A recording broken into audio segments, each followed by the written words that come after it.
my passion for vascular access is, yes, these patients really do need us and we can make a difference, but the nurses who make the difference, my passion is there for nurses saying, hey, you know what, you can make a difference. This is more than just an IV nurse who just sticks patients, because we've heard that before. You know, I need the IV nurse, all you do is just come and start IVs. We do way more than that.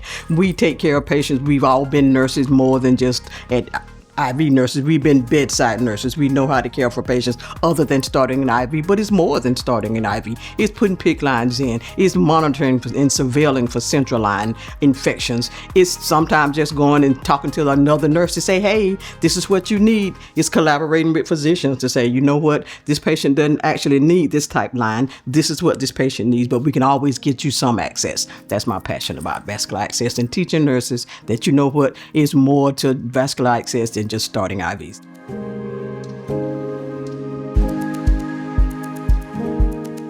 Something that's on the horizon is hospital onset bacteremia. That's a problem. And so with vascular access nurses, sometimes the collaboration is not there and the education is not there, and that we can bring that to the table to say, yes, every nurse should be able to start an IV.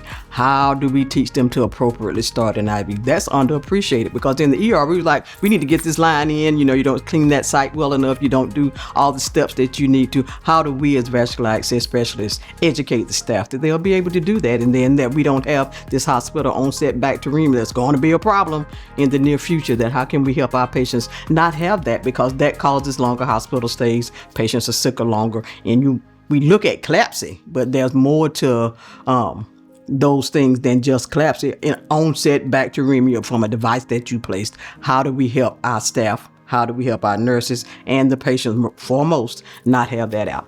So education from the vet specialists. We should be educators as well as specialists with getting devices.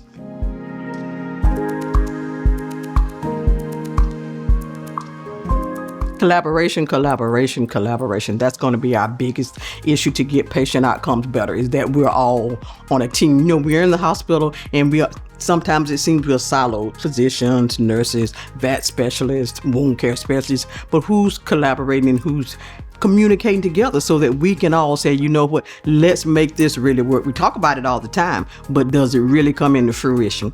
Sometimes not. But I see that better and better every day, because we have a sicker population with poor vasculature.